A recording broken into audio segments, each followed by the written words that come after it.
আসসালামু আলাইকুম সুপ্রিয় শিক্ষার্থী, নিশ্চয় তোমরা এই দুপুরে সবাই ভালো আছো, নিরাপদে আছো, সুস্থ আছো। তোমরা জানো ইতিমধ্যে তোমাদের শিক্ষা প্রতিষ্ঠান খোলার ব্যাপারে একটা পরিবেশ তৈরি হচ্ছে, আমরা দেখতে পাচ্ছি।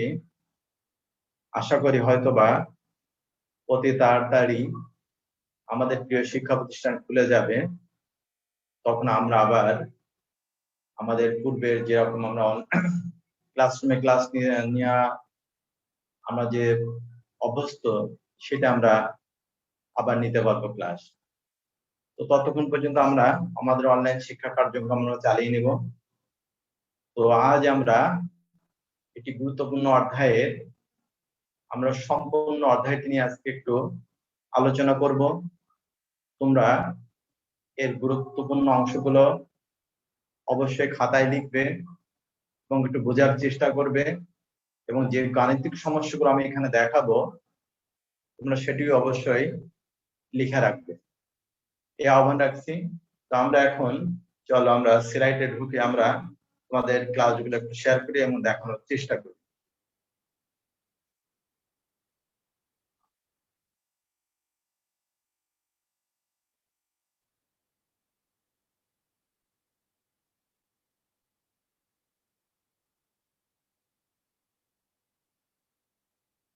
আমরা এখন পাওয়ার পয়েন্টে ঢুকছি, আমরা ক্লাস দেখাবো তোমাদের, তোমরা একটু দেখার চেষ্টা করো।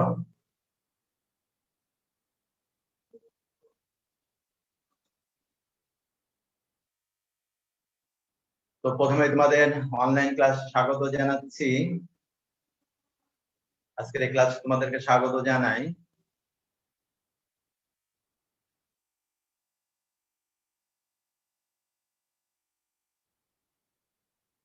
এখানে আমার পরিচয় এখানে দেওয়া আছে, দেখো তোমরা, এটা আমার পরিচয়। মোহাম্মদ আজিজুল হক, সহকারী অধ্যাপক পদার্থবিজ্ঞান বিভাগ, মুক্তিযোদ্ধা কলেজ যশোর। আমার মোবাইল ও ইমেল নাম্বার দেওয়া আছে। এরপর আমরা দেখি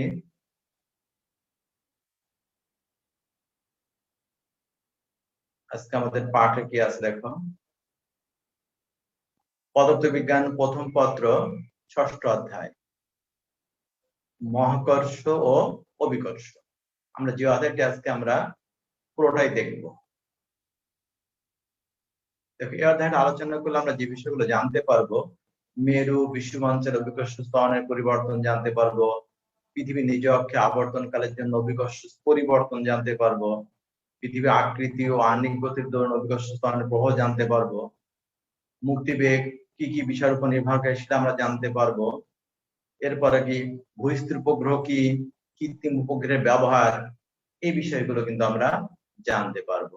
তারপর আরো আছে আমাদের, এই যে আরো আছে আমরা দেখতে পাচ্ছি যে গ্যালিলিও সূত্র, কেপলারের সূত্র, এটা প্রথমে আছে আমরা জানি। এরপর আছে মহাকর্ষ মহাকর্ষ অভিকর্ষ ত্বরণ, তারতম্য, মহাকর্ষ বিভব, প্রাবল্য, মুক্তিবেগ, উপগ্রহের আবর্তন কাল, আবর্তন বেগ, উচ্চতা, মুক্তিবেগের তারতম্য, এই বিষয়গুলো সম্পর্কে আমরা জানতে পারি। আমরা দেখি, প্রথমে আমরা মহাকর্ষ সূত্র দেখি। নিউটনের মহাকর্ষ সূত্রটা আমরা জানি যে F = g × m1 m2 / t²। তোমরা আগে আমি তোমাদের দেখিয়েছি যে মহাবিশ্বের যে কোনো দুটি বস্তুর মধ্যে যে আকর্ষণ বিকর্ষণ বলের মান বা আকর্ষণ বলের মান হবে বস্তুদ্বয়ের ভরের গুণফলের সমানুপাতিক এবং মধ্যবর্তী দূরত্বের বর্গের ব্যস্তমাতিক। তাহলে F = আমরা কি লিখতে পারি, g m1 m2 / t²। আমরা g জানি একটি ধ্রুবক, যাকে বলা হয় মহাকর্ষীয় ধ্রুবক। এর মান আমরা জানি 6.67 × 10⁻11 newton metre square KG inverse 2, তাই না? এটাকে বলা হয় সার্বজনীন ধ্রুবক বা বিশ্বজনীন ধ্রুবক। আমরা আগাই। এরপর আমরা গ্যালিলিওর সূত্র, তিনটা সূত্র আমরা জানি, পরন্ত বস্তুর সূত্র গ্যালিলিওর। এই যে প্রথম সূত্র দেখো, বাধাহীন ভাবে পরন্ত বস্তুর সমান সময়ে সমান দূরত্ব অতিক্রম করবে, তাই না? এরপর আমরা দেখি দ্বিতীয় সূত্র। তো দ্বিতীয় সূত্র কি বলছে? বাধাহীন পথে পরন্ত বস্তুর নির্দিষ্ট সময়ে প্রাপ্ত বেগ সময়ের সমানুপাতিক। তাহলে আমরা বলতে পারি কি, ভি সমানুপাতিক টি, তাই হবে তো? ভি সমানুপাতিক টি। তো এরপর আমরা দেখি তৃতীয় সূত্র। তৃতীয় সূত্র হচ্ছে কি, বাধাহীন পথে পরন্ত বস্তুর নির্দিষ্ট সময়ে অতিক্রান্ত দূরত্ব ওই সময়ের বর্গের সমানুপাতিক। অর্থাৎ আমরা কি বলতে পারি, এস সমানুপাতিক টি স্কয়ার বা এইচ সমানুপাতিক টি স্কয়ার। এটা বলা হয় গ্যালিলিও সূত্র, তাই না? এরপর আমরা আসি, দেখো কেপলারের সূত্র। তো তোমরা জানো কেপলারের তিনটা সূত্র। এটা হচ্ছে গ্রহের গতি সম্পর্কিত। আমরা জানি সৌরজগতের সঙ্গে যদি তুলনা করি, সূর্যকে কেন্দ্র করে আমরা জানি গ্রহগুলো ঘুরছে। যেমন আমাদের পৃথিবী একটি গ্রহ, কাকে কেন্দ্র করে ঘুরছে? সূর্যকে কেন্দ্র করে। তো বলছি কি, দেখো প্রতিটি গ্রহ সূর্যকে ফোকাসে রেখে উপবৃত্তাকার পথে আবর্তন করে। সূর্যকে কেন্দ্র করে বা ফোকাসে রেখে উপবৃত্তাকার পথে আবর্তন করে। এটা হচ্ছে কেপলারের প্রথম সূত্র, তাই না? এবার আসছে দ্বিতীয় সূত্র। গ্রহ ও সূর্যের সংযোগ সরলরেখা সমান সময়ে সমান ক্ষেত্রফল অতিক্রম করবে। সমান সময়ে সমান ক্ষেত্রফল অতিক্রম করবে, এটা কেপলারের দ্বিতীয় সূত্র। এরপর আমরা যদি আসি তৃতীয় সূত্র, দেখো এটা সবচেয়ে গুরুত্বপূর্ণ। প্রতিটি গ্রহের আবর্তনকালের বর্গ সূর্য হতে ওই গ্রহের গড় দূরত্বের ঘনফলের সমানুপাতিক। তো আবর্তনকালের বর্গ মানে নিশ্চয়ই আমরা জানি টি স্কয়ার, আর সূর্য হতে গড় দূরত্ব যদি আর হয়, তাহলে আমরা বলতে পারি কি, টি স্কয়ার সমানুপাতিক আর কিউ। টি স্কয়ার সমানুপাতিক আর কিউ। আমরা দেখি পরে, দেখো এরপর আমরা আসতে অভিকর্ষ স্তর। তো অভিকর্ষ স্তর মান আমরা জানতে পারবো, অভিকর্ষ স্তরের পরিবর্তন কারণ কি সে বিষয়ে আমরা বিশ্লেষণ করতে পারবো। এটা আমরা আগেই বলেছি। বিভিন্ন উচ্চতার বস্তু ওজনের যে পরিবর্তন হবে সেটা আমরা জানতে পারবো। কেন্দ্র থেকে উপরের দিকে গেলে জি এর পরিবর্তন আমরা জানতে পারবো। আর বিশ্বপরিখা মেরু অঞ্চলে জি এর পরিবর্তন জানতে পারবো। এগুলো আমরা সবই জানতে পারবো। তো এখন দেখো, যেসব কারণে অভিকর্ষ স্তরের মানের পরিবর্তন ঘটে সেগুলো হলো, আমরা জানি তিনটে কারণে অভিকর্ষ ত্বরণের পরিবর্তন ঘটে। অভিকর্ষ ত্বরণ আমরা কাকে বলে সেটা আমরা আগেই জেনেছি। তো তারপর আমরা বলি যে অভিকর্ষ বলের প্রভাবে, অভিকর্ষীয় বলের প্রভাবে মুক্তভাবে পড়ন্ত কোনো বস্তুর বেগ বৃদ্ধির হারকে বলা হয় অভিকর্ষ স্তর। অভিকর্ষ বলের প্রভাবে মুক্তভাবে পড়ন্ত কোনো বস্তুর বেগ বৃদ্ধির হারকে বলা হয় অভিকর্ষ ত্বরণ। এটাকে ছোট হাতের জি দ্বারা প্রকাশ করা হয়। আমরা জানি ভূপৃষ্ঠে G equal to GM by R square. G equal to GM by R square, সেটা আমরা পরে দেখছি। দেখো একটা হচ্ছে উচ্চতার প্রভাবের জন্য পরিবর্তন হয়, উচ্চতার জন্য। অক্ষাংশের প্রভাবের জন্য জি এর পরিবর্তন হয়। আর একটা হচ্ছে পৃথিবীর ঘূর্ণন গতির জন্য। এই তিনটে কারণে আমরা জানি অভিকর্ষ ত্বরণের পরিবর্তন ঘটে। তো আমরা একটা করে দেখি।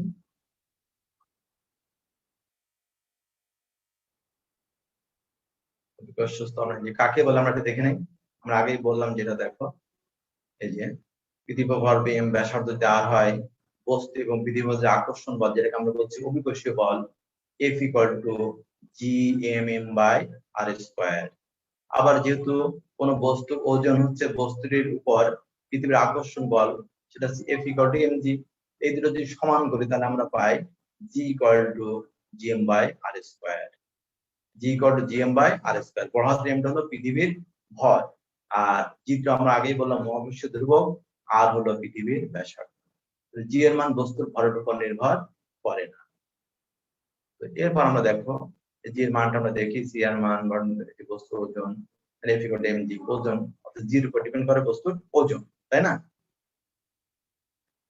এখানে আমরা দেখিয়েছি যে কি সূত্রটা কিভাবে আসে সেটা আমরা এখানে দেখানোর চেষ্টা করেছি।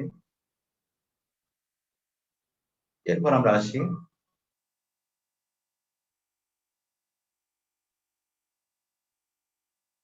উচ্চতার প্রভাব।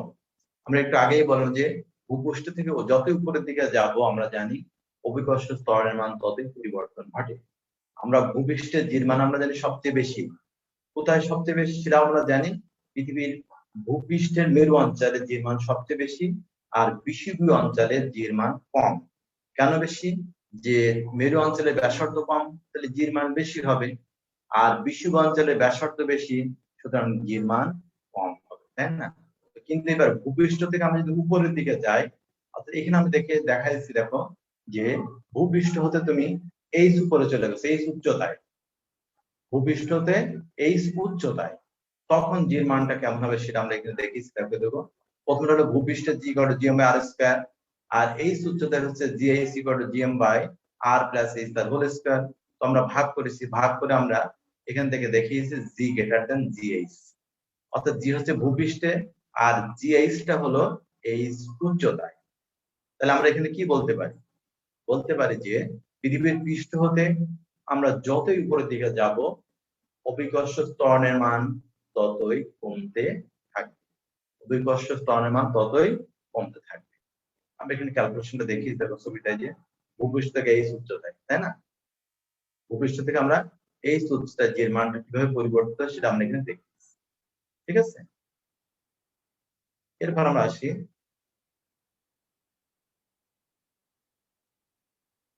অক্ষাংশের প্রভাব। অক্ষাংশের প্রভাবটা আমরা জানি যে পৃথিবীতে একেবারে সম্পূর্ণ গোলক না, এটা কমলালেবুর মতো আমরা জানি, এর মেরু অঞ্চলটা কিছু চাপা আর বিষুবীয় অঞ্চলটা কিছুটা স্ফীত, তাই না? যার কারণে মেরু অঞ্চলে ব্যাসার্ধ কম, তাহলে জির মান বেশি হবে, আবার বিষুবীয় অঞ্চলে আমরা জানি ব্যাসার্ধ বেশি, তাহলে জির মানটা কম। সুতরাং আমরা বলতে পারি যে মেরু অঞ্চলে অভিকর্ষ ত্বরণের মান বেশি আর বিষুবীয় অঞ্চলে অভিকর্ষ ত্বরণের মান কম, ঠিক আছে? আমরা ছবিটা দেখেছি, এটা হচ্ছে মেরু অঞ্চল, এই উপরটা, আর এই দুই পাশে হচ্ছে বিষুবীয় অঞ্চল বা নিরক্ষীয় অঞ্চল, তাই না? এরপর দেখো পৃথিবীর ঘূর্ণন গতি বা আণবিক গতির প্রভাব। এটা কিন্তু এখান থেকে সৃজনশীল থাকে অনেক সময়, যে আমরা জানি পৃথিবী, আগেই বললাম এই ছবিটা দেখো, এটা পৃথিবী একেবারে পুরো গোলক না, কমলালেবুর মতো, এই দুটো হচ্ছে মেরু, আর এই দেখো ভূপৃষ্ঠের পি বিন্দুতে আমরা অভিকর্ষ ত্বরণ কত সেটা আমরা বের করবো, বা কোনো বস্তুর কার্যকর বল কত সেটাও বের করা যায়। ভূপৃষ্ঠের পি বিন্দুতে অভিকর্ষ ত্বরণ বা কার্যকর বল কত হবে আমরা সেটা বের করব। দেখো আমি এখানে লিখেছি, খেয়াল করো যে পৃথিবী পৃষ্ঠে অবস্থিত সকল বস্তু বৃত্তাকার পথে আবর্তন করে, এতে বস্তু সমূহের উপর একটি কেন্দ্রমুখী বল ক্রিয়া করে। এই বল অভিকর্ষের বিপরীত অভিমুখে ক্রিয়া করে বিধায় বস্তুর ওজনের আপত হ্রাস পায়, বস্তুর ওজন আপত হ্রাস পায়। মনে করি এম ভরের একটি বস্তু ভূপৃষ্ঠে ল্যামডা অক্ষাংশে, ল্যামডা মানে এখানে কোণ, কিন্তু 30 ডিগ্রি 40 ডিগ্রি ল্যামডা কিন্তু কোণ, ল্যামডা অক্ষাংশে পি বিন্দুতে আছে, পৃথিবীকে ওমেগা সমকৌণিক বেগে আর ব্যাসার্ধে বৃত্তপথে ঘুরছে। পৃথিবীর ব্যাসার্ধ বড় হাতের আর হলে আমরা বের করতে পারি R equal to R cos lambda. অভিকর্ষ বস্তুর বল বা অভিকর্ষ বল এফ ইকুয়াল টু এমজি, বল পৃথিবীর কেন্দ্রে অভিমুখে এবং বস্তুর উপর ক্রিয়াশীল কেন্দ্রমুখী বল আমরা জানি F equal to M V square by R, বা ভি সমান লেখা যায় ওমেগা আর, কাটাকাটি করলে কি লেখা যায় এম ওমেগা স্কয়ার আর। তো এই অভিকর্ষ বলটা সে কি করবে, কেন্দ্রমুখী বলের টিপান দেবে, তাই না? তখন আমরা এখান থেকে বের করতে পারবো, একবারে আমরা বের করতে পারি যে আপাত ওজন বা বল lambda F lambda equal to F minus F C cos theta. আবার আমরা জানি F equal to M G, তো আমরা সেখান থেকে দেখো আমরা জি ল্যামডা সমান আমরা পেয়ে গেছি, অর্থাৎ ল্যামডা অক্ষাংশে অভিকর্ষ ত্বরণ, ল্যামডা অক্ষাংশ 30 ডিগ্রি হতে পারে, 40 ডিগ্রি হতে পারে, যদি মেরুতে হয় ল্যামডা মান হবে 90 ডিগ্রি, যদি বিষুবীয় অঞ্চল হয় তাহলে ল্যামডা মান হবে 180 ডিগ্রি। দেখো আমরা জি ল্যামডা ইকুয়াল টু পেয়েছি জি মাইনাস ওমেগা স্কয়ার আর কজ স্কয়ার ল্যামডা, তাই না? এখান থেকে ক্যালকুলেশন করে আমরা বের করতে পারি যে বিশুদ্ধ রেখায় ল্যামডা ইকুয়াল টু কত ডিগ্রি হবে, 0 ডিগ্রি। তো বসালে জি ল্যামডা ইকুয়াল টু দেখো এটা, আবার মেরু অঞ্চলে দেখো তখন ল্যামডা হবে 90 ডিগ্রি, তো বসালে তখন জি ল্যামডা ইকুয়াল টু হবে জি, তাই তো? এখান থেকে আমরা বলতে পারি কি দেখো যে আমরা যদি বলি বিশুদ্ধ রেখায় হচ্ছে কি দেখো অভিকর্ষ ত্বরণ থেকে বাদ বিয়োগ করতে হচ্ছে, ফলে আমরা অভিকর্ষ ত্বরণ কিন্তু কমে যাচ্ছে, কিন্তু মেরু অঞ্চলে দেখো জি ল্যামডা ইকুয়াল টু জি হচ্ছে।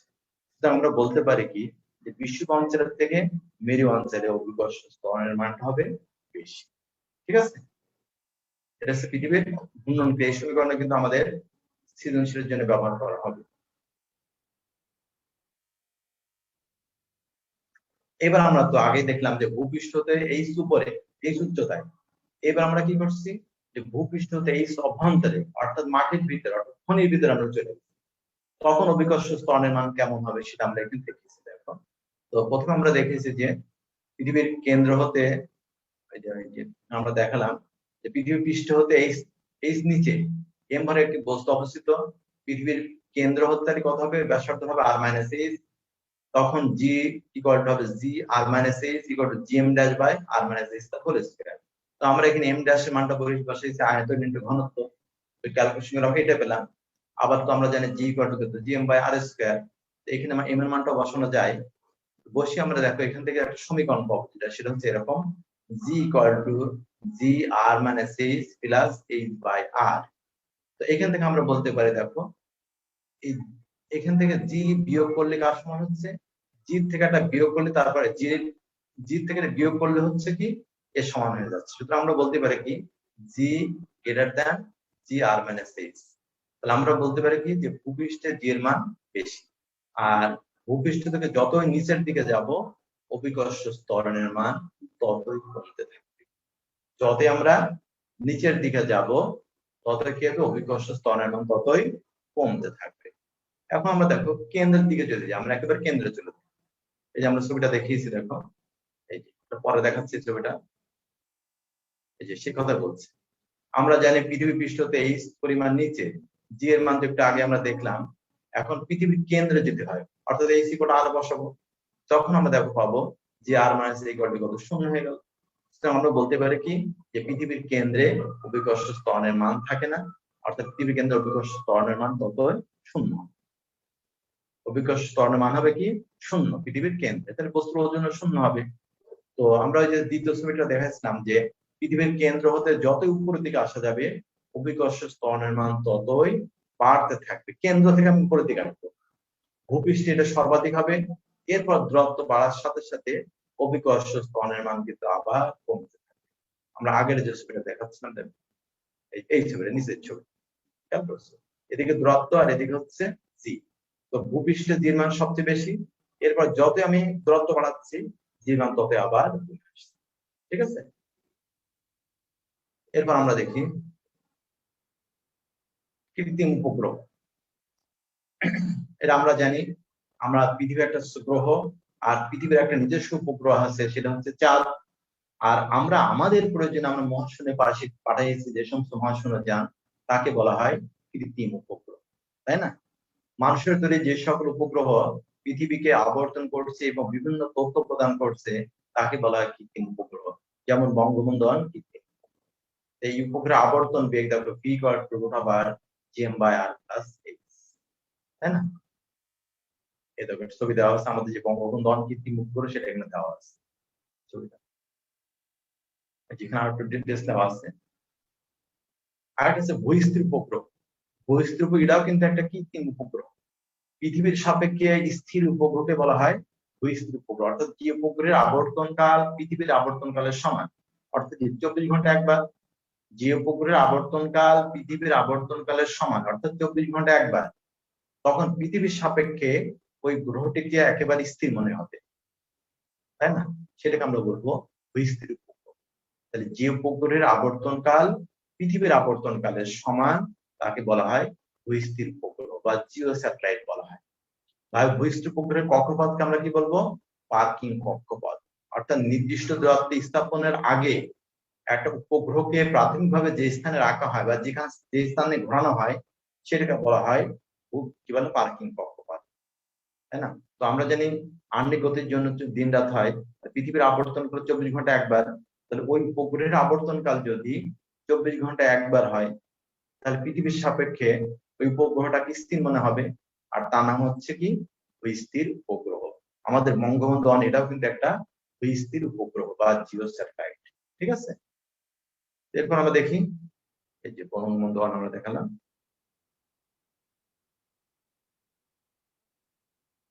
এই যে আমরা এটা দেখিয়েছি এখানে দেখো,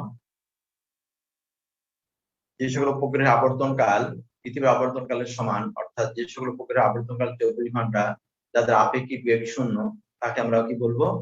স্থির উপগ্রহ। যেমন বঙ্গবন্ধু অনেকটা স্থির উপগ্রহ, ঠিক আছে? এই যে কিভাবে ঘুরে আমরা এখন দেখাবো উপগ্রহের আবর্তন বেগ, আবর্তন কাল। তো আমরা জানি একটা উপগ্রহ পৃথিবীকে কেন্দ্র করে ঘুরতে গেলে কি লাগে? কেন্দ্রমুখী বল লাগবে, mv²/r+h। একটা উপগ্রহ যদি পৃথিবীকে কেন্দ্র করে ঘুরতে থাকে তাহলে তার একটা কেন্দ্রমুখী বল লাগে, উপগ্রহের একটা কেন্দ্রমুখী বল আমরা এই যে দেখেছি, এটা হলো সেই উপগ্রহ। এই যে ভূপৃষ্ঠ থেকে এই উচ্চতায় আছে, আর পৃথিবীর কেন্দ্র থেকে কত উচ্চতায় আছে? r+h। উপগ্রহটা ভূপৃষ্ঠ থেকে এই উচ্চতায় আছে, আর কেন্দ্র থেকে আছে r+h উচ্চতায়। উপগ্রহের ভর দেখেন এখানে m লিখেছি। তাহলে ঘুরতে গেলে কি লাগে? যে উপগ্রহটা ঘুরছে, ঘুরতে গেলে লাগবে কেন্দ্রমুখী বল। কেন্দ্রমুখী বল যে F=mv²/r+h। এই বলটা পাবে কোথায়? পাবে হলো উপগ্রহ এবং পৃথিবীর মধ্যে যে আকর্ষণ বল, যেটাকে আমরা বলছি অভিকর্ষীয় বল। এই অভিকর্ষীয় বলটাই হচ্ছে কেন্দ্রমুখী বলের যোগান দেয়। আমরা অভিকর্ষীয় বল লিখেছি F=gmm/r+h তার হোল স্কয়ার, এটা হচ্ছে অভিকর্ষীয় বল। আর এটা হলো কেন্দ্রমুখী বল, নিশ্চিতভাবে সমান হবে। তো এখান থেকে দেখো আমরা উপগ্রহের আবর্তন বেগ বের করতেছি। উপগ্রহের আবর্তন বেগ যে বেগে ঘুরছে v=gm/r+h, এটাই হলো সেই উপগ্রহের রৈখিক বেগ বা আবর্তন বেগ। আবার সেই উপগ্রহের আবর্তন কাল যদি টি হয়, বলতে টি, তো আমরা জানি v=ওমেগা, তোমরা নিশ্চয়ই জানো v=ওমেগা। ওমেগা সমান লেখা যায় 2π/t, তাহলে আমরা লিখতে পারি v=2π/t × r+h। এই দুটো যদি আমরা ভির মানটা এখানে বসিয়ে দেই, এখান থেকে আমরা h এর মানটা বের করতে পারবো। অর্থাৎ ওই উপগ্রহটা ভূপৃষ্ঠ হতে কত উচ্চতায় আছে, ওই উপগ্রহটা ভূপৃষ্ঠ হতে কত উচ্চতায় আছে সেটা আমরা বের করতে পারবো। আমরা ওই উপগ্রহটা ভূপৃষ্ঠ থেকে কত উচ্চতায় আছে সেটাও কিন্তু আমরা বের করতে পারবো, তাই না? সেটা কত সূত্রটা দেখো আমরা দেখেছি, সেটা আমরা সূত্র এখানে দেখেছি। দেখো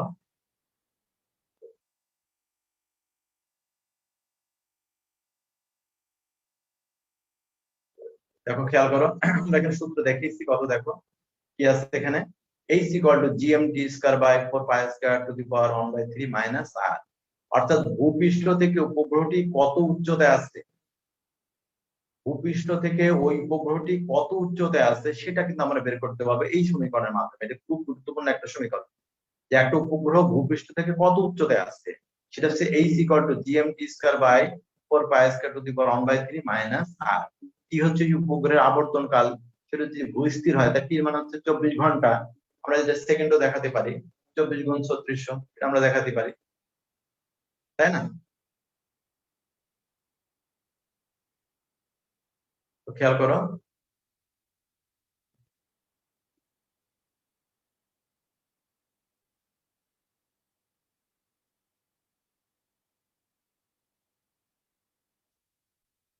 তাহলে এখানে দেখলাম, তারপর দেখো তাহলে h=gmt²/4π²1/3 - r, অর্থাৎ ওই উপগ্রহটা ভূপৃষ্ঠ থেকে কত উচ্চতায় আছে সেটা কিন্তু আমরা বের করে ফেললাম। তো মনে করো একটা উপগ্রহ দেওয়া আছে যে এটা কিভাবে ভূস্থির উপগ্রহে পরিণত করা যাবে, এরকম যদি প্রশ্ন বলে তাহলে আমরা সেক্ষেত্রে কি করব? ওই সেটা বের করতে গেলে আমাকে কি করতে হবে? এই সমীকরণের সাহায্যে আমরা h এর মানটা বের করব। তো টি মানটা বের করবো কি 24 × 3600, তাই না? তাহলে এই বসায় এই সবগুলো মান যদি সমীকরণে বসায় তাহলে কত উচ্চতায় আছে উপগ্রহটা সেটা আমরা বের করতে পারবো। আর ভূস্থির উপগ্রহে পরিণত করার জন্য h এর মান কত হতে হবে সেটাও কিন্তু আমরা বের করতে পারবো এই সমীকরণের সাহায্যে, ঠিক আছে? তো আমরা এরপরে দেখি, এটা খুব গুরুত্বপূর্ণ একটা সমীকরণ। এরপরে দেখো আমরা দেখি মুক্তিবেগ, খুব গুরুত্বপূর্ণ একটা সংজ্ঞা, যে ভূপৃষ্ঠ থেকে সর্বনিম্ন যে বেগে কোনো বস্তুকে নিক্ষেপ করলে ওই বস্তু আর কখনো পৃথিবীতে ফিরে আসে না, সেই বেগটাকে বলা হয় মুক্তিবেগ। আমি আবার বলি, পৃথিবীর পৃষ্ঠ হতে যে বেগে কোনো বস্তুকে খাড়া উপরের দিকে নিক্ষেপ করলে ওই বস্তু আর কখনো পৃথিবীতে ফিরে আসবে না, সেই বেগটাকে বলা হয় মুক্তিবেগ। তো মুক্তিবেগ হচ্ছে বিভিন্ন বস্তু বিভিন্ন, যেমন পৃথিবীতে কোনো বস্তুর মুক্তিবেগ সেটা আমরা জানি কত, সেটা আমরা জানি 11.2 কিলোমিটার পার সেকেন্ড। সেকেন্ডে 11.2 কিলোমিটার পৃথিবীর মুক্তিবেগ। পৃথিবীতে একটা বস্তুর মুক্তিবেগ হচ্ছে এটা। ঠিক আছে, আমরা দেখি গাণিতিকটাও দেখি। দেখো সংজ্ঞা দেওয়া আছে এখানে, খেয়াল করো। এই তোমরা নিশ্চয় দেখতে পাচ্ছ, এখানে আছে কোন বস্তুকে সর্বনিম্ন যে বেগে নিক্ষেপ করলে ওই বস্তু আর পৃথিবীর পৃষ্ঠে ফিরে আসে না, তাকে মুক্তিবেগ বলে। আমরা রাশিমাটা দেখাবো আমরা। যে অর্থাৎ এই বস্তু এই গতিশক্তি অর্জন করে 1/2 mv²। বস্তু যদি এই গতিশক্তি অর্জন করে আর এই পরিমাণ যদি কাজ করতে পারে, তাহলে সে আর পৃথিবীতে ফিরে আসবে না। অর্থাৎ একটা বস্তুকে ভূপৃষ্ঠতে অসীমে নিয়ে যেতে গেলে যে কাজ, সেই কাজটা হচ্ছে W=gmm/r। এই দূরত্ব যদি নিয়ে যাওয়া যায় বা এই পরিমাণ যদি কাজ করা যায়, তাহলে ওই বস্তু আর মহাকর্ষ ক্ষেত্র অতিক্রম করে মহাশূন্যে চলে যাবে, আর পৃথিবীতে ফিরে আসবে। তাহলে এই পরিমাণ সে গতিশক্তি অর্জন করবে। বস্তু যদি এই পরিমাণ কাজ করতে পারে, W=gmm/r, এই পরিমাণ যদি কাজ করতে পারে, এই পরিমাণ গতিশক্তি অর্জন করতে পারবে। তাহলে আমরা যদি সমান করলাম, সমান করে আমরা দেখেন মানটা বের করতে পেরেছি। তো মানটা কত হয় দেখো, এই যে এখান থেকে বের করব আমরা। এই যে দেখো v=2gr, তাই না? তো 2g মানে 9.8, আর এমন আমরা জানি পৃথিবীর ব্যাসার্ধ 6.4 × 10⁶ মিটার। বসা দিলে আমরা দেখো এখানে এর মানটা দেখি 11.2 কিলোমিটার পার সেকেন্ড প্রায়। এটা হচ্ছে পৃথিবীতে কোনো বস্তুর মুক্তিবেগ। নিশ্চয় তোমরা বুঝতে পেরেছ। কিছু কথা লেখা আছে এখানে, খেয়াল করো। এখানে মুক্তিবেগের মান নিক্ষিপ্ত বস্তুর উপর ভরের উপর নির্ভর করে না। ইহার মান উপগ্রহ বা গ্রহের অভিকর্ষ, ত্বরণ, ব্যাসার্ধ এবং ভরের উপর নির্ভর করে। কয়েকটি গ্রহ বা উপগ্রহের মুক্তিবেগের মান আমরা দেখেছি, তারপর এখানে দেওয়া আছে। এই যে দেখো কি দেওয়া আছে, পৃথিবীর মুক্তিবেগ হচ্ছে 11, এটা চাঁদের মুক্তিবেগ, এটা মঙ্গলের মুক্তিবেগ, এটা। এগুলো আমরা দেখলাম, ঠিক আছে? আমরা মুক্তিবেগের মানটাও দেখে ফেললাম, ঠিক আছে? এটা কিন্তু খুব গুরুত্বপূর্ণ একটা সমীকরণ। যদি নিক্ষেপণ বেগ মুক্তিবেগের সমান হয়, তবে বস্তুটি অধিবৃত্তাকার পথে পৃথিবীর পৃষ্ঠ আকর্ষণ কাটিয়ে মহাবাহিনী চলে যাবে। একটা বস্তুর বেগ যদি মুক্তিবেগের সমান বেগে আমি নিক্ষেপ করি, তাহলে অধিবৃত্তাকার পথে পৃথিবী ছেড়ে চলে যাবে আর পৃথিবীতে ফিরে আসবে। আরেকটা কথা বলছি, যদি নিক্ষেপণ বেগ যে মুক্তিবেগের চেয়ে বেশি হয়, কোন বস্তুকে যদি আমি মুক্তিবেগের চেয়ে বেশি বেগে নিক্ষেপ করি, তাহলে কি হবে? তাহলে বস্তুটি পরাবৃত্ত পথে পৃথিবীর পৃষ্ঠে ছেড়ে যাবে আর পৃথিবীতে ফিরে আসবে, যদি আমরা মুক্তিবেগের চেয়ে বেশি বেগে নিক্ষেপ করি। ঠিক আছে? এরপর আমরা দেখি মুক্তিবেগের সাথে, এখানে লেখা আছে মুক্তিবেগের সাথে একটি কৃত্রিম উপগ্রহের উৎক্ষেপণ বেগ স্থাপন। তাই মুক্তিবেগের সাথে উৎক্ষেপণ বেগের মধ্যে একটা সম্পর্ক আমরা দেখাবো। তো কৃত্রিম উপগ্রহের আবর্তন বেগ তো আমরা জানি, একটু আগে দেখেছি। এটা যে বস্তু যদি ভূপৃষ্ঠের কাছাকাছি হয়, তখন আমরা এই থেকে বাদ দিতে পারি। এই এইচটাকে, যদি ভূপৃষ্ঠের একেবারে কাছাকাছি হয়, তখন আমরা এইচটাকে বাদ দিতে পারি। তাহলে কেমন হয় দেখো, এই যে এরকম। আবার আমরা জানি মুক্তিবেগ, একটু আগে দেখালাম v=2gr, এই দুটো যদি আমরা সমান করি, তাহলে দেখো এরকম পাওয়া যায়। ভাগ করে দিচ্ছি v/v, এই ভিটা হচ্ছে মুক্তিবেগ, এস্কেপ ভেলোসিটি। তো দেখো এখানে আছে, এই যে আমরা দেখিয়েছি কতটা একটা বস্তুর উৎক্ষেপণ বেগ কত হতে হবে, 7.92 কিলোমিটার পার সেকেন্ড। এটা একটা বস্তুর উৎক্ষেপণ বেগ। এই বেগে যদি নিক্ষেপ করা হয়, তাহলে সে আবার কিন্তু পৃথিবীতে ফিরে আসবে। এই বেগে যদি এই মানে চাঁদের মতো একটা উপগ্রহে পরিণত হবে, চাঁদের মতো একটা উপগ্রহে পরিণত হবে। কিন্তু এর থেকে যদি কম বেগে নিক্ষেপ করে, তাহলে কিন্তু সে ফিরে আসবে আবার। ঠিক আছে? এটা দেখলাম আমরা।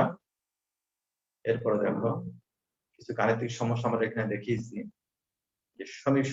আমরা যে সমীকরণটা আলোচনা করলাম, এখানে তার সমীকরণ হিসেবে আমরা দেখিয়েছি। দেখো অনেকগুলো সমীকরণ আমরা এখানে দেখিয়েছি। সবগুলো কিন্তু আমি আলোচনা করেছি, একটু দেখে নাও। তোমরা পারলে এগুলো একটু মুখস্থ করে ফেলবে, খাতায় লিখে এগুলো একটু মুখস্থ করার চেষ্টা করবে। আমাদের আরো আছে, দেখো আর আমরা দেখাই, এই যে গ্রহের আবর্তন বেগ v=√/gm/r+h, অথবা লেখা যায় gr²/r+h, এটা গ্রহের আবর্তন বেগ বা উপগ্রহের আবর্তন বেগ। আর এটা হচ্ছে আবর্তন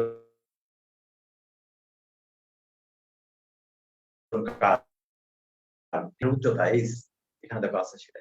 ভূপৃষ্ঠ থেকে ওই উপগ্রহটা কত উচ্চতা আছে সেই সূত্র হচ্ছে এটা, 11 নম্বর, তাই না? এরপর আমাদের দেখো, এরপর আমরা দেখাই, এটা কেপলারের সূত্র আমরা জানি 12 নম্বর। এখানে আবার ডবল হয়ে গেছে একই জিনিস, দেখেছিলাম যে উৎক্ষেপণ বেগটা দেখেছিলাম আমরা, এটা মুক্তি বেগ। এই যে কথাগুলো একটু আগে আমরা যে দেখেছিলাম সেটা এখানে আছে 15 নম্বর, দেখো খেয়াল করো ভালো করে।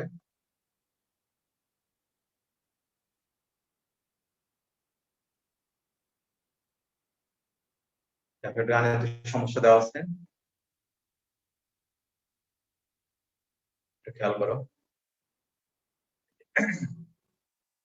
একটি বস্তু ভর দেওয়া আছে, ব্যাসার্ধ দেওয়া আছে, ভূপৃষ্ঠতে কত উচ্চতা অর্থাৎ এই মানটা দেওয়া আছে, উপগ্রহের কেন্দ্রমুখী ত্বরণ কত বের করতে হবে, আর উপগ্রহটি মহাশূন্যে বিলীন হয়ে যাওয়ার সম্ভাবনা আছে কিনা।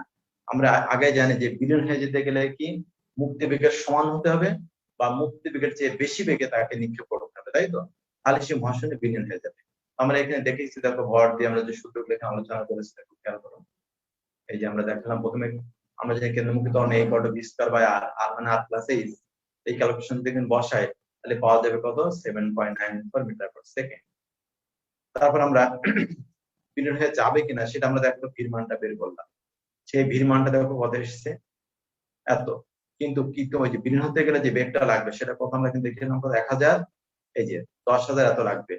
কিন্তু বস্তুটির আবর্তন বেগ দেখো মাত্র কত, 7,000 এত, কিন্তু লাগবে কিন্তু আমাদের এইটা 10,600 এত, কিন্তু তার হচ্ছে আছে 7,000 এত। এটা অর্থাৎ আমরা দেখতে পাচ্ছি কি যে মুক্তি বেগের মান বেশি কিন্তু ওই উৎক্ষেপণ বেগের মান কম। সুতরাং কিন্তু মুখটি মহাশূন্যে বিলীন হয়ে যাওয়ার সম্ভাবনা নেই, কারণ বিলীন হতে গেলে তাকে লাগবে এইটা, কিন্তু তার আছে বেগ হচ্ছে এটা। সুতরাং ওই উপগ্রহটি মহাশূন্যে বিলীন হবে আর সম্ভাবনা নেই, ঠিক আছে? এরপরে আমরা দেখি 1 নম্বর, খেয়াল করো, উপগ্রহের আবর্তন বেগ স্থির কিনা, তাই না? আমরা জানি ভূস্থির কল্পনায় যদি আবর্তন কাল 24 ঘন্টা হয়, তাই না, তাহলে সেটা ভূস্থির উপগ্রহ হবে বা জিও স্যাটেলাইট হবে।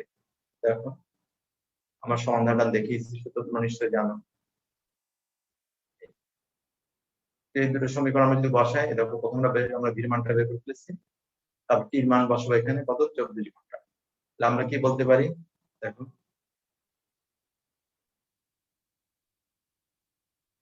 একটা আছে, খেয়াল করো, উপগ্রহে অর্জন করেছে পৃথিবীর ভর দেওয়া আছে, ব্যাসার্ধ দেওয়া আছে, কেপলার একটা সৃজনশীল দেওয়া আছে, ভূপৃষ্ঠতে উচ্চতা কত উচ্চতা অবস্থিত সেটা আমরা বের করতে পারবো নিশ্চয়ই, সমীকরণ আমরা জানি, g/g=r/r+h তার হোল স্কয়ার, তাই না? এটা ভূস্থির হবে কিনা সেটা আমরা বের করতে পারবো। প্রথমে আবর্তন কাল বের করবো, সেটা যদি 24 ঘন্টা হয় তাহলে বলবো ভূস্থির, আর যদি না হয় তাহলে বলবো ভূস্থির না। তবে আমরা যদি ভূস্থির করতে চাই তাহলে আমাদের সে আগেই বলেছিলাম যে এই পরিবর্তন ঘটাতে হবে, যে h=gmt²/4π² ⁴ ওই সমীকরণ বসিয়ে ওখান থেকে আমরা এই মানটা বের করব। তাহলে এই মানটা বের করে তখন আমরা বলতে পারবো কি যে এই উপগ্রহটাকে ভূপৃষ্ঠ হতে যদি অত উচ্চতায় নিয়ে যাওয়া যায় তাহলে সে কিন্তু ভূস্থির উপগ্রহে পরিণত হবে। তাহলে আমরা উচ্চতার পরিবর্তন করে একটা উপগ্রহকে কি করতে পারি, ভূস্থির উপগ্রহে পরিণত করতে পারি। আমি আবার বলি, একটা উপগ্রহের উচ্চতা পরিবর্তন করে তাকে আমরা কি করতে পারি, ভূস্থির উপগ্রহে পরিণত করতে পারি। তোমরা বুঝতে পেরেছো? এরপর দেখো একটা সমাধান এখানে দেওয়া আছে, খেয়াল করো তোমরা, দেখো তো বোঝো কিনা, বোঝার চেষ্টা করো, বোঝার চেষ্টা করো, বোঝা যাবে।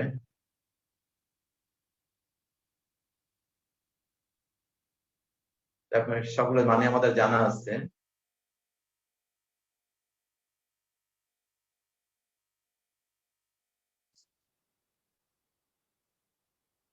এই যে সবগুলো মানে আমরা জানি।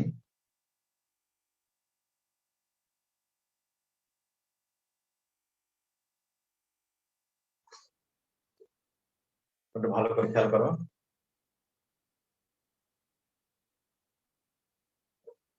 তারপর সবগুলো মান কিন্তু আমাদের জানা আছে, খেয়াল করো। এম এর মান পৃথিবীর ভর দেওয়া আছে, জি দেওয়া আছে, তাহলে আমরা এখান থেকে ব্যাস আমরা বের করে ফেললাম, তাই না? তারপরে একটা আছে যে শুক্র পৃথিবী দেওয়া আছে, পৃথিবীতে 65 দিনে 1 বছর হলে শুক্রে কত দিনে 1 বছর হবে সেটা আমরা বের করবো, তিন মানটা বের করতে হবে। ওই যে কেপলারের তৃতীয় সূত্র দিয়ে আমরা বের করলাম, ঠিক আছে? কেপলারের তৃতীয় সূত্র দিয়ে তাহলে কত হবে? 1 বছর হবে 223 দিনে হবে 1 বছর শুক্র গ্রহে। তাহলে বছর কত হবে? 223 দিনে 1 বছর হবে। পৃথিবীর যেখানে 365 দিনে, পৃথিবীতে পর্যায়কাল দেওয়া 356 দিন দিয়েছে, তার নিশ্চয় হবে কত? 223 দিনে 1 বছর হয়ে যাবে, ঠিক আছে? এরপর আমরা আরেকটা দেখি। তো এখানে আরেকটা সমাধান করা আছে। ওই যে 45 ডিগ্রি অক্ষাংশ আমি আলোচনা করছিলাম যে ল্যামডা অক্ষাংশে যেটা অভিকর্ষ ত্বরণের মান পরিবর্তন ঘটে ল্যামডা অক্ষাংশে, সেটা এখানে দেখো দিয়ে দিয়েছে। এখানে সেই সূত্রটা আমরা এখন দেখছি, ঠিক আছে? তো এখানে যে G lambda equal to G minus omega square R cos square lambda, এখানে মানগুলো আমরা যদি বসিয়ে দেই, কত ডিগ্রি অক্ষাংশ আছে দেখো? 45 ডিগ্রি অক্ষাংশ, তাই না? আমরা সেখান থেকে জি মানটা বের করে ফেললাম। তখন পৃথিবীর পৃষ্ঠ হচ্ছে, ওজন হচ্ছে এত, আর 45 ডিগ্রি অক্ষাংশ ওজন কত হবে দেখো? 400 কত, এত, প্রায় কাছাকাছি। ওজনের পরিবর্তন কতটুকু? এতটুকু, অর্থাৎ ওজন কমে যাবে।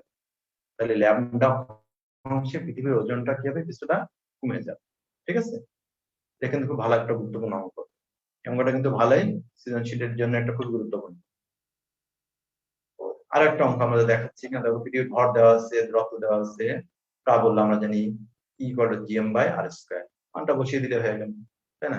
একক হল নিউটন পার কেজি, এটা হচ্ছে প্রাবল্যের মান। ভূপৃষ্ঠে কত ডিগ্রি অক্ষাংশে পৃথিবীর আহ্নিক গতির কারণে কত দেওয়া আছে এখানে? 50 কিলোমিটার ভরের কোন বস্তুর ওজন এত নিউটন হ্রাস পাবে পৃথিবীর ব্যাসার্ধ। দেখো এখানে আমরা করে দিয়েছি, খেয়াল করো। তো আমরা সম্পর্কে দেখেছি পৃথিবীর মুক্তিবেগ হবে, উক্ত গ্রহের মুক্তিবেগের, পৃথিবীর মুক্তিবেগের 4। কোন গ্রহের মুক্তিবেগ হবে? ওই গ্রহের মুক্তিবেগ হবে পৃথিবীর মুক্তিবেগের কয় গুণ হবে? 4। যেহেতু ব্যাসার্ধ দেখো জি হচ্ছে 8 গুণ, তাই না?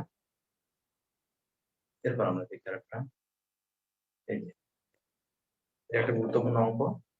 এত কিছু কয়েকটি কিন্তু মুগ্র ভূপৃষ্ঠতে একটি নির্দিষ্ট উচ্চতা তুলে তার মধ্যে অভিকর্ষ ভাবে এত যাওয়ার পরে এত গতি প্রদান করা হলো, পৃথিবীর ভর ব্যাসার্ধ দেওয়া আছে, ভূপৃষ্ঠ উপগ্রহটির উচ্চতা কত, অর্থাৎ এই সীমা বের করতে হবে। আর সেটা ভূস্থ উপগ্রহ হবে কিনা সেটা আমাদের বের করতে হবে। আমরা তো এটা জানি যে আমরা জানি প্রথমে K equal half M V square, এখানে আমরা ভির মান বের করলাম। তারপর আমরা জানি V equal to over GM by R plus H, এখান থেকে আমরা এই মানটা বের করে ফেললাম। আর ভূস্থ উপগ্রহ হবে কিনা আমরা টি মানটা বের করে দেখতে হয়। টির মান বসালে দেখো কত এসেছে? 32.এত, অর্থাৎ হওয়ার কথা 24 ঘন্টা, তার থেকে অনেক বেশি হয়েছে। সুতরাং এটা ভূস্থ উপগ্রহ হবে না। কেন? ভূস্থ উপগ্রহ হতে গেলে তার আবর্তকাল হতে হবে 24 ঘন্টা, হয়ে গেছে তার থেকে অনেক বেশি, সুতরাং এটা ভূস্থ উপগ্রহ হবে না, ঠিক আছে? এরপর আমরা দেখি, দেখো আরেকটা সমস্যা আমাদের দেওয়া আছে এখানে, দেখো জিনিসটা দেখে নাও। এটা একটা অঙ্ক, সহজ অঙ্ক। এই মানটা বের করতে বলেছে, দেখে নাও। ভূপৃষ্ঠতে কত উঁচুতে গেলে সেখানকার অভিকর্ষ ত্বরণের মান ভূপৃষ্ঠের অভিকর্ষ ত্বরণের মানের 1%। তাহলে ভূপৃষ্ঠ যদি জি হয়, তাহলে সেই এইচ উচ্চতা হবে G H equal to G by 100, তাই না? এই মানগুলো যদি আমরা এখানে বসাই, দেখো কত এইচ এর মানটা আমাদের বের হচ্ছে। এরপর আমরা যাই, দেখো একটা আমরা দিয়েছে বাড়ির কাজ হিসেবে, খেয়াল করো, এটা একটু পড়তে হবে তোমাদের, দেখবা। এরপর আমাদের কিছু, দেখো আমরা একটু দেখাই এই বিষয়গুলো। আন্তর্জাতিক মহাকাশ স্টেশন, এগুলো আমরা উৎক্ষেপণ বেগ কিভাবে হয়, এখানে দুটো ভিডিও আছে, একটু দেখে নেবে ভিডিও গুলো।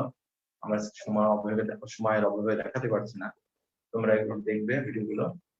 এই যে মুক্তিবেগের ভিডিও আছে, তো কেপলার সূত্র তো আমরা আগে দেখি, ছবিগুলো একটু ছবিটা দেওয়া আছে এখানে দেখো। এই ছবিগুলো আমরা জানি যে সেটা সূর্যকে কেন্দ্র করে গ্রহগুলো ঘুরছে, তাই না? সূর্যকে কেন্দ্র করে গ্রহগুলো এভাবে আবর্তন করছে।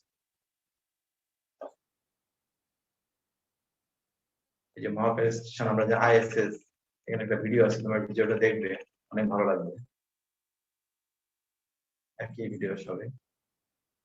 এরপর আমরা পাঠ মূল্যায়নটা যাই। আমরা গ্যালিলিওর দ্বিতীয় সূত্র জানি, ভি সমানুপাতিক টি। কেপলারের সূত্রগুলো তুমি নিশ্চয়ই কি জানলে? কেপলারের সূত্র আমরা তিনটে সূত্র জানি। মুক্তিবেগের পৃথিবীতে মুক্তিবেগের মান তো আমরা জানি V equal to over 2 GR, না এই মান আমরা জানি 11.2 কিলোমিটার পার সেকেন্ড। তারপর হচ্ছে যে বহিঃস্থ প্রক্রিয়ার আবর্তনকাল কত? নিশ্চয়ই আমরা জানি 24 ঘন্টা। মুক্তিবেগ কি কি বিষয়ের উপর নির্ভর করে? একটু আগে আমরা বললাম মুক্তিবেগ V equal to over 2 GR. G অর্থাৎ অভিকর্ষ ত্বরণ এবং ব্যাসার্ধের উপর, আর ওই বস্তুর ভরের উপর নির্ভর করে না। মুক্তিবেগ বস্তুর ভরের উপর নির্ভর করে না, তাই না? কার উপর নির্ভর করে? ব্যাসার্ধের উপর। বস্তুর ভরের উপর নির্ভর করে না, কার উপরে?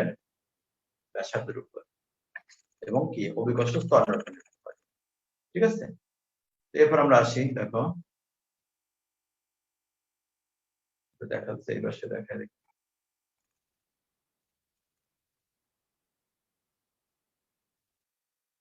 এই পাশে দিয়ে দেখা একটু, এখন খেয়াল করো।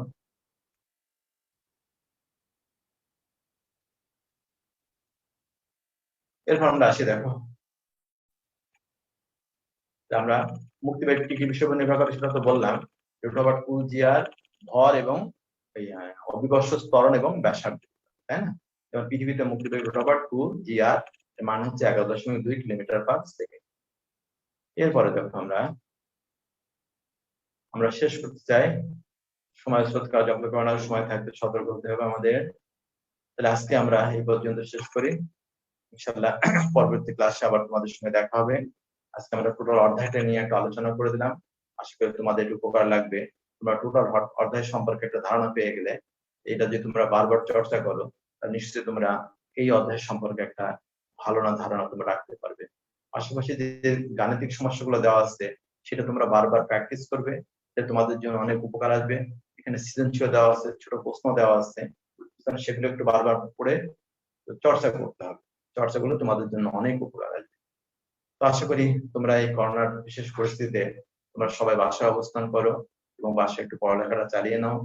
আর যেহেতু আমাদের শিক্ষা প্রতিষ্ঠান অস্থিরে আসার খোলার একটা সম্ভাবনা দেখা দিয়েছে, আমরা সবাই আল্লাহর কাছে প্রার্থনা করব নিশ্চয়ই আমাদের প্রতিষ্ঠান অতি তাড়াতাড়ি খুলে যাবে, আমরা আগের মতো আমাদের সেই শিক্ষা প্রতিষ্ঠানে যে পাঠদান কার্যক্রম পরিচালনা করতে পারবো। এই আশাবাদ ব্যক্ত করে তোমাদের সবার সুন্দর সুস্বাস্থ্য কামনা করে আজকের মতো এখানে শেষ করছি। আল্লাহ হাফেজ।